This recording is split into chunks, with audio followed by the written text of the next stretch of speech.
Hello everyone and welcome back to Bally Spring.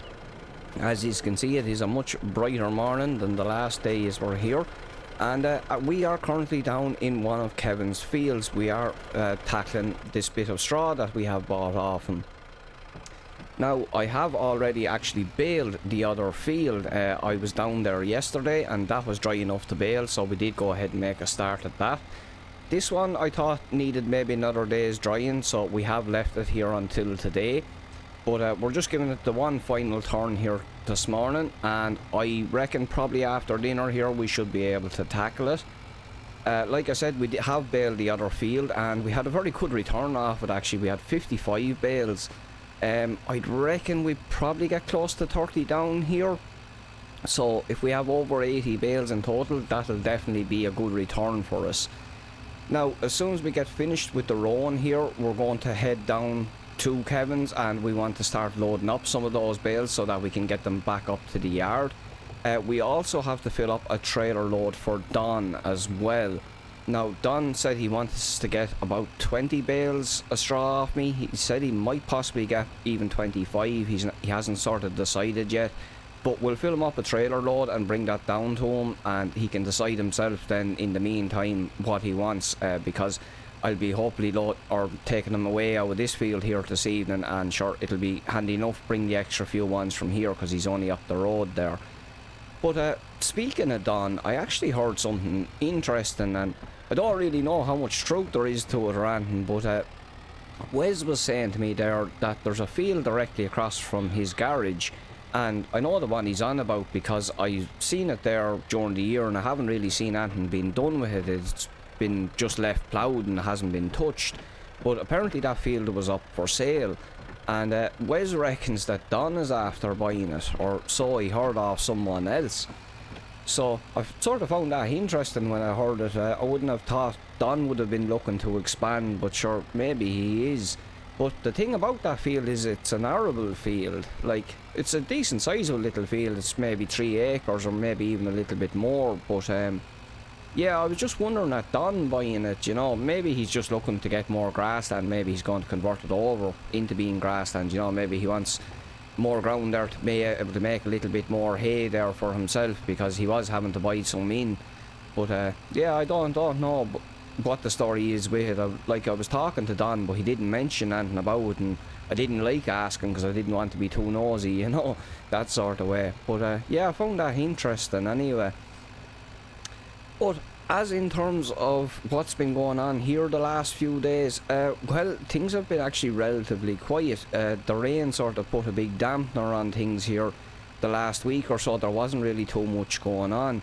I did have a bit of a day's work with Kevin there. We were actually moving the heifers out of my place back down to some fresh grass at his own place. The grass was starting to get a little bit scarce in that paddock, so he wants to get him off it there so he can get a bit of fort on. And yeah, he'll probably be looking to bring him back down there maybe a month's time or so, I'd say. But yeah, other than that, hasn't been a huge amount going on. I actually had to go away for a day or two there. I had a little bit of coursework just there to go off and complete. Was sort of tied to the green sort, which I've had the green sort for years, but it's just because I'm a first time farmer here, I have to take part in this few various courses. It's all kind of boring stuff, but stuff that needs to be done all the same, so at least it's out of the way with now. And last week was a good week to do it when it was wet weather anyway, so I didn't really mind too much.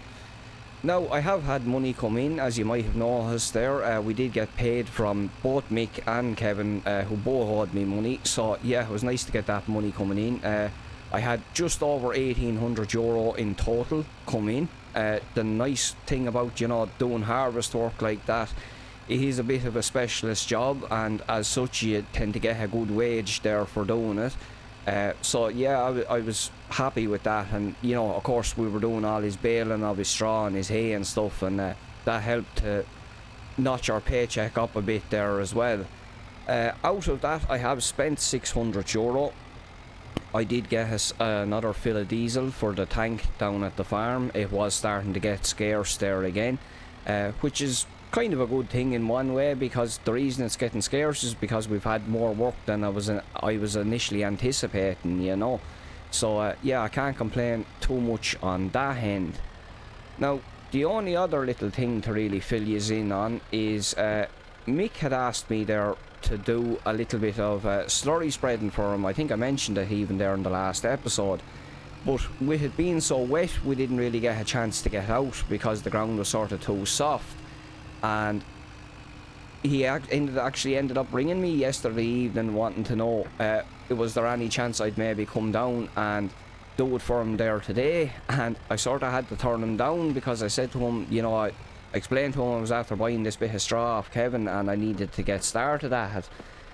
But I said to him that if it was any good to him, he could head on up to the farm and grab the tanker and go on and spread away with it himself. So that's what he ended up doing. He said to me that he'd pay me for, you know, getting the loan the tanker, but sure, I said to him not at all, it didn't matter. I said to him actually that, you know, maybe at some point I might want to spread a bit of muck later in the year, and maybe I'd possibly look to get a loan of his little muck spreader off him. And Meek actually turned around and he said to me, God, he said, that is no problem at all. He says, let me tell you, he says, you got me over hobble there now, he said, with that harvest in the ox, he says, because if I hadn't you to do it, he said, I mightn't have been able to find anyone, he says, and as far as I'm concerned, he says, if you ever want to loan a man, he said, you've nothing to do, only ask me. So I said to him, God, I says, Mick, that's very kind of you. I says, well, I said, if that's the case, I says, I might actually take advantage of that. I said, because I said, I might possibly want to loan of that little plough of yours here in a few weeks' time, because I mentioned to him that I'd be looking to plough up one of our grass fields here after the next cut, which I will explain a little bit more later on in the episode. Now, here we are, we're back down at Kevin's, and we're just loading up our second load of bales. We have one gone back up to the farm there already, and this one we're going to be dropping down to Don's. Don is away, I think, there until just about lunchtime, but he said to me that first thing after lunch he was going to unload it for me there, because he knows I need the trailer back there for this evening. So yeah, once we get these last couple of bales on here now, we're going to head down and drop this trailer off, and I'm going to go and get a bit of lunch then, and then we can hopefully get down to our field and get baling. Right, so we'll just jump out here and we'll throw a couple of straps over. So the thing I wanted to talk to you about is something we've actually talked about a couple of times already, and that is our second cut. I had been, you know, a little bit undecided about what we were going to do, but it is actually a problem that has ended up kind of solving itself, because Kevin actually was down here yesterday and we were just having a little bit of a chat here, and Kevin said to me that he sort of says to me, listen, he says, I have a little bit of an offer for you. He says, I don't know what way, he says, you're going to feel about it, he says, but I wanted to ask you anyway. And basically what he wants to do is he wanted to know if he could buy a cut of silage off two of my grass fields. Now, to be clear, buying a cut of silage is not a very common practice. Like, you know, it wouldn't be like us buying the straw off the field from him. Generally speaking, if someone wanted to use someone else's land for silage, you know, they'd be doing that through a leasing normally, because obviously that person, when they be leasing the land, they would be responsible for the fertilizer costs and everything else. Whereas in this situation, we already have spent money on fertilizer up here, and you know, so Kevin knows that and he understands that, and he's not going to come along and offer me a similar deal to what we gave him for the straw. It is a kind of a special circumstance, and you know, it's a bit of an unusual deal. Like I said, it's not normally done this way. But basically what Kevin suggested is that he would pay me the equivalent of what I would have made out of it on the hay. So basically he's offering to pay me about €75 bale when he sees how many bales of silage actually come off it. Now obviously we'd be making a little bit more than 75 a bale. We'd be making, you know, 80 plus there anyway, but given that we won't have any production costs, you know, we're not going to have to mow it or ted it or row it up or bale it or transport it in. And you know, at the end of that, you know, getting 75 a bale there, we're probably looking at maybe actually making slightly better or a slightly higher profit margin than we would have if we were just baling our own hay. So yeah, the price is not as bad as it initially seems, but I have agreed to go ahead and do that because well, like, it's a little bit of a favour to Kevin in one way, I guess, but like, you know, for us it's actually working out a pretty good deal there, because we're going to get that money in straight away. You know, it means we're not going to be standing around waiting on it. Oh, good man Donny has the gate open and all for me. But yeah, like I said, it's a pretty good deal for us there as well, because obviously we're saving money there on having to produce it and stuff as well. Now, he said to me just to leave it here next to the shed. I don't want to trample on his grass here too much, so I'll try and keep it in as tight as I can. But yeah, I'm happy enough with that situation, because it sort of, like I said, it kind of fixes the problem. We will now, you know, what I'm going to do with the rest of our grass is I am going to go ahead and bale that for hay. But it does mean that we're going to get a good chunk of that money coming into us straight away as well, which is going to be nice. And I did say to Kevin at that point that he could go ahead and actually, you know, take the money that we owe him for the straw back out of that, if he's happy enough to do that, and it'll just save him having to wait around there on us getting it sold. So yeah, it's a bit of an unusual one, but I'm happy enough with the deal we've done here all the same. I think it's going to work out pretty well for us.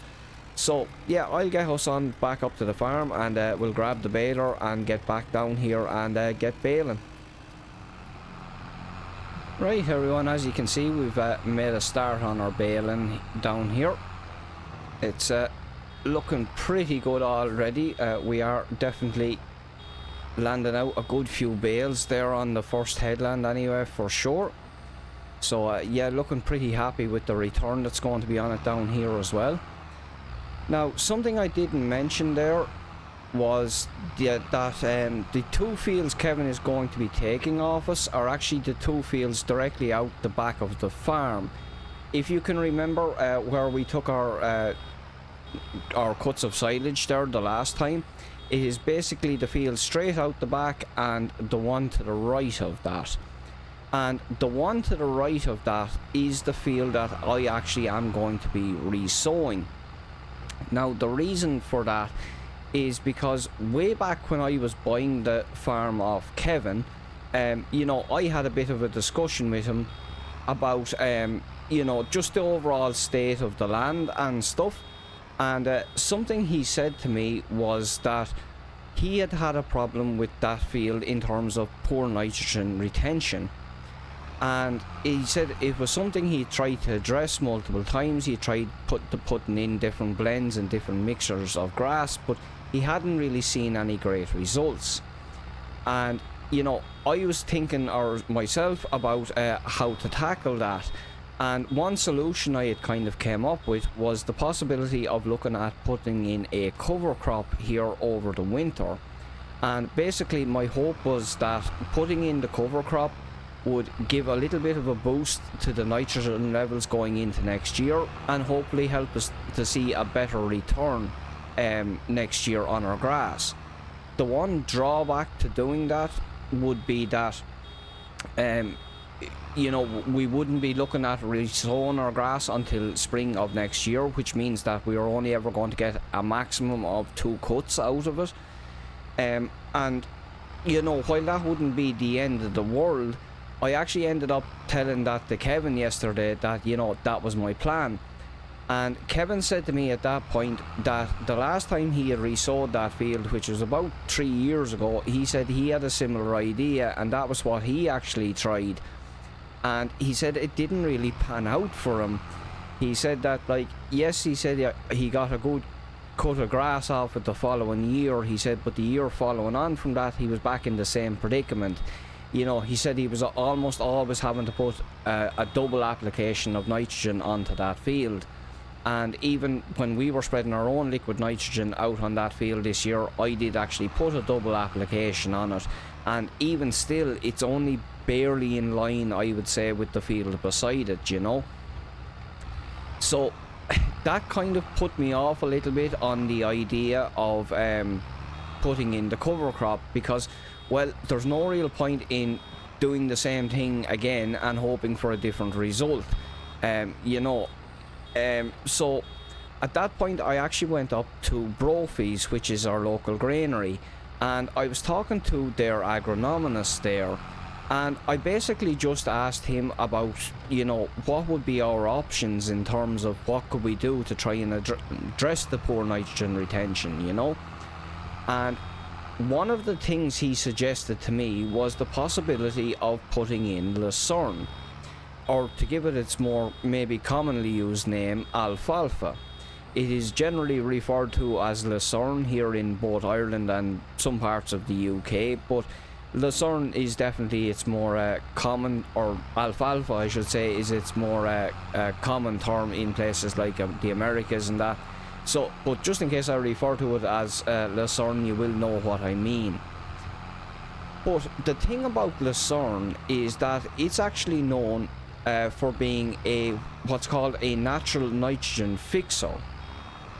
Now, what that means is that it is a plant that you don't actually apply any nitrogen to, and the reason for that is because it actually absorbs nitrogen directly from the atmosphere. It absorbs it in through its leaves, and then overnight when the temperatures drop, it sends that down to its roots. Now, it is actually very, very efficient at doing this as well, and in good sunny weather, typically speaking, alfalfa is taking in more nitrogen than it needs on a daily basis. And so when it comes along in the evening and the nitrogen starts to fade out of the plant down into the roots, if there is any excess nitrogen, that is distributed back out into the soil.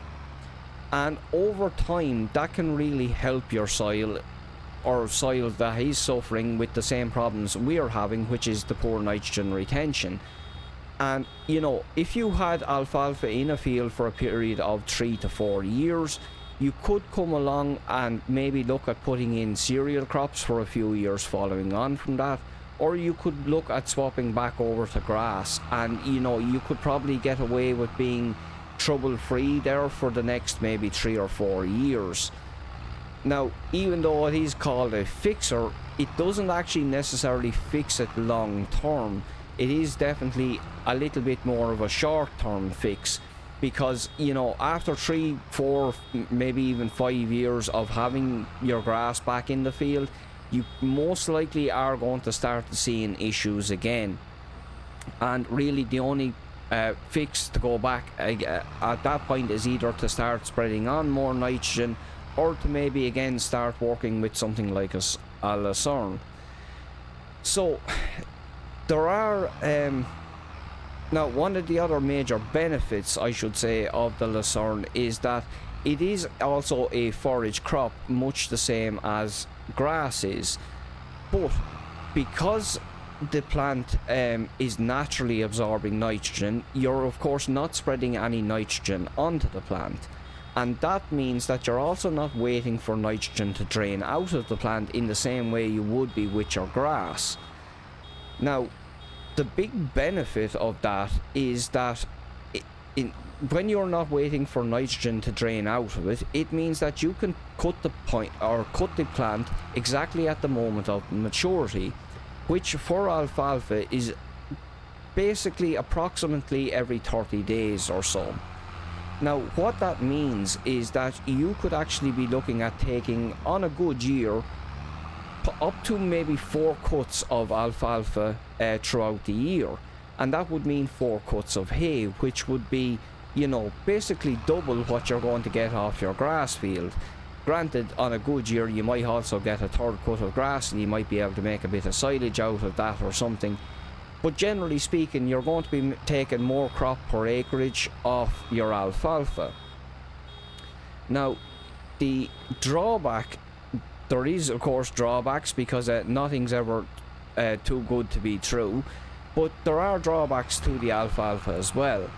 One of the things about it is that while the nitrogen tends to fade out of the plant overnight, and generally speaking, you know, once you cut that plant in the early evening or first thing in the morning, you're going to be cutting it with the least amount of nitrogen possible stored in the plant, but there will still be trace elements of nitrogen in the plant. Now, that combined with the fact that alfalfa is actually a very, very high, it is very, very nutritionally rich compared to grass hay, and that might seem like a benefit, and in fact it is, but it is actually so rich that when combined with the fact that there is going to be trace elements of nitrogen in it, it is actually only suitable for mature animals when it comes to cattle. And that means what you can stock, you can feed it to, is a little bit more limited. Generally speaking, it is only fit for something like, you know, dairy cows or beef stock that are in their finishing stages. You couldn't come along and give that hay to things like spring heifers or to young beef stock that are maybe yearlings or weanlings. If you did, you could end up looking at them having pretty severe digestive issues, actually, to be honest. And while it is a forage crop and it can actually be used for grazing, you do have to be very careful with it in terms of grazing as well, because you have to very closely monitor the amount they are grazing on a daily basis, because even with mature cattle it is very easy to overfeed them with it, and again that can lead to digestive issues, you know.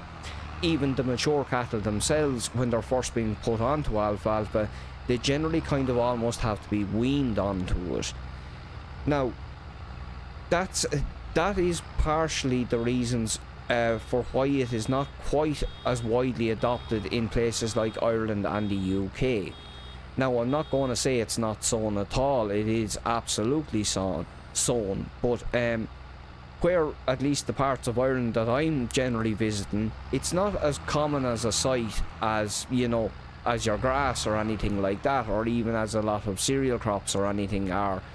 You know, generally speaking, you see lads doing more of a mixture of maybe like they might do a wheat undersown with a silage mix of grass or something like that. But like I said, yeah, the alfalfa is not quite as widely adopted. There is a few reasons for that. One being, you know, the fact that it is not as versatile a plant as your grass hay. You can't feed it to quite as much of your stock.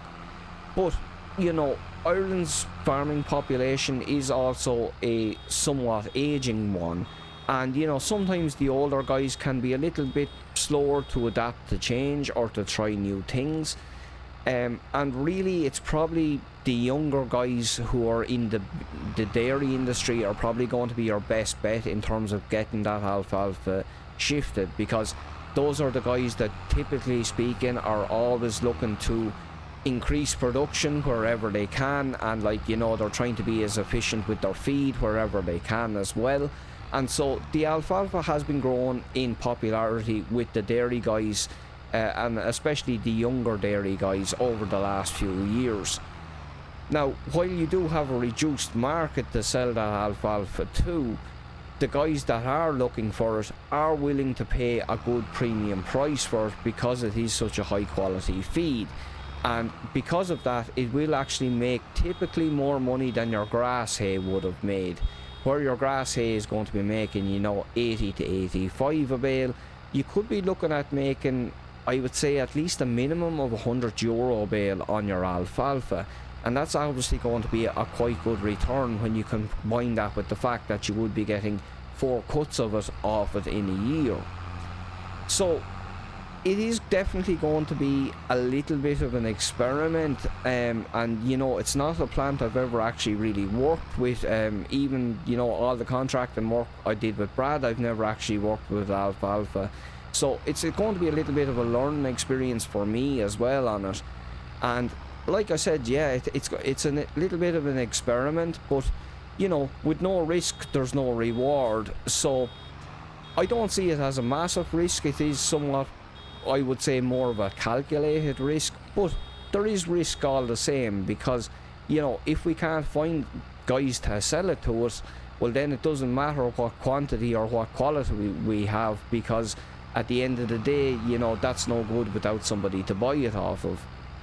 But yeah, I am excited about trying this out, and, you know, trying something new and seeing how it actually works out for us.